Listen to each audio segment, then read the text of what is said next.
second straight year, Iowa's a whole bunch better than Nebraska during the regular season, but for the second straight year, the Hawkeyes are only better than the Huskers on the final play of the game. MarkRogersTV, the voice of college football, outlining Iowa's fifth consecutive win over Nebraska, this time 27-24 on a field goal with 1 second left to play. Please like, comment, share the videos, and subscribe if you love college football. Lock it in right here. All right. Here we go. Iowa, with explosive plays, took command of this game early. 18 offensive plays for Iowa out of the gate for 191 yards. Amir Smith-Marsette had a 45-yard touchdown run. He also had a 95-yard kickoff return for a touchdown. And Tyler Goodson, who ran for 116 yards. Iowa's only 100-yard rusher versus a Big Ten team this year, had a 55-yard touchdown. So a 95, 55, and 45-yard touchdowns out of an Iowa offense and special teams that is typically not that explosive. And Iowa led this one at 24-10. The only reason the Huskers had any points was not against the Iowa defense, but Nathan Stanley threw a pick six to Cam Taylor-Britt for 38 yards away. That kept the Huskers in the game again at 24-10, even though the offense had not scored a touchdown under Adrian Martinez.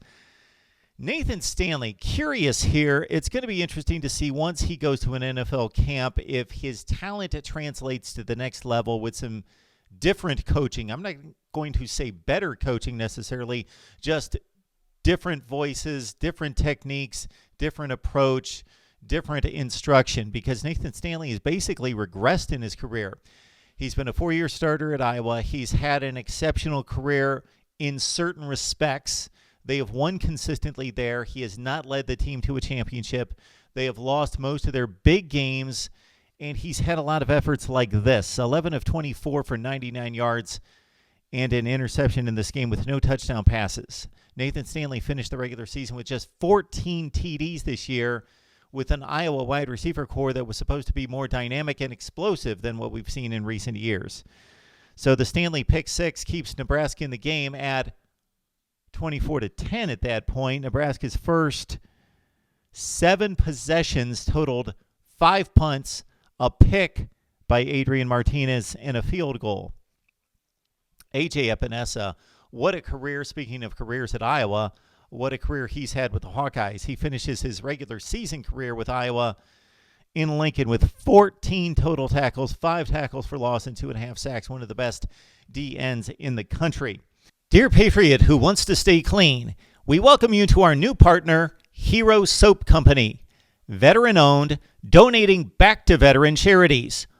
All natural products made from the highest quality goat milk, no dyes, fragrances, or chemicals, with 3 different options starting at just $5 per month. Save yourself the hassle and get it delivered right to your door. And also get 10% off by using the promo code MARK, M-A-R-K. The link is in the description section below. Hero Soap Company. Let freedom clean. Nebraska finally came to life in the third quarter with 59 and 60-yard scoring drives. Luke McCaffrey replacing Adrian Martinez for 1 play. Got a shot to throw 1 pass,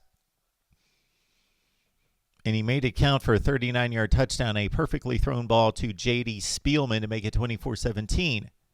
I know Adrian Martinez was a preseason Heisman contender. I know that he's multifaceted. He's a dynamic player, but he's had a very disappointing season. Luke McCaffrey may be able to battle for this job. I think it should be an open competition. We'll talk a little bit more about that as the offseason resumes. Adrian Martinez on this day went 10 of 18 for 50 yards through the air with a pick and only ran for 44 yards. He only ran for a long of 8 yards on something like 20 carries in this game. Again, J.D. Spielman with a touchdown to make it 24-17.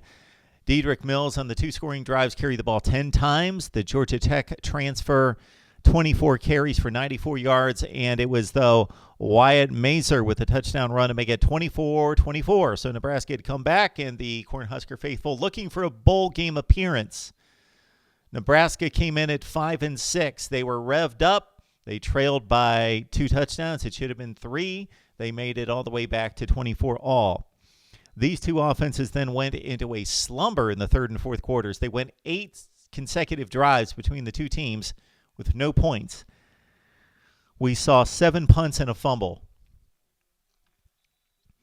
Then, on the final drive of the game, just about 1 minute left to play, Kirk Ferentz said after the game that he had a decision to make with the ball in his own end in regards to, do I go for it? Do I put the game in the hands of my senior quarterback? But as I mentioned, a guy that has been prone to make big mistakes in key situations. Or do we pack it in and play for overtime? Well, he let Nathan Stanley air it out, and he came through with a 22-yard completion to Smith-Marsette and also a 22-yarder to Sam Laporta.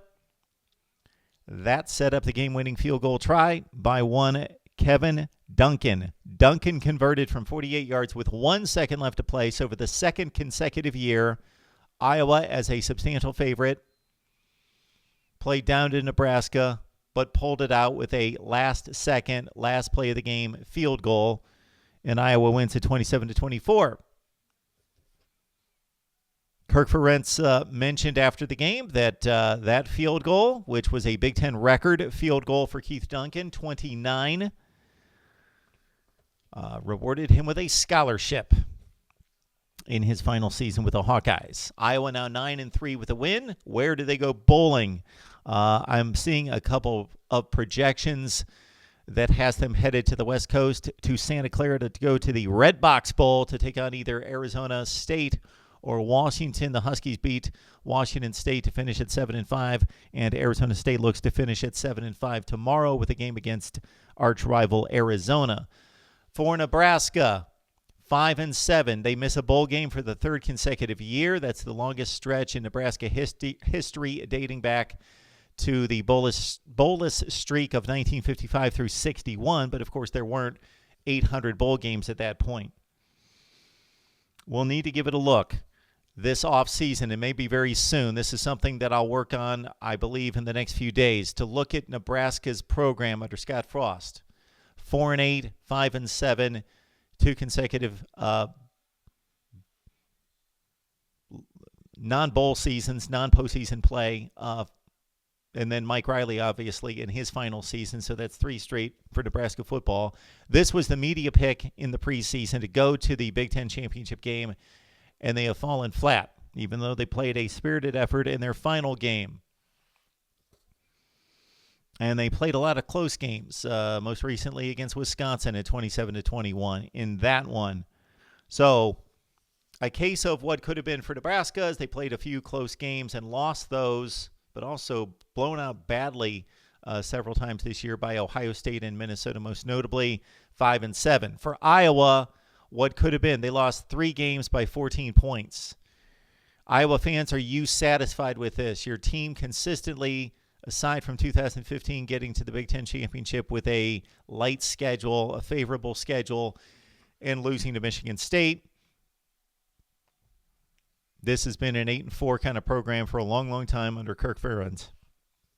All right, so let me know what you think about Iowa and Nebraska football. And again, over the next few days, I plan on really looking at what Nebraska showed us this year, or failed to show us, what they have coming back, and what we should expect in 2020, recruiting class included.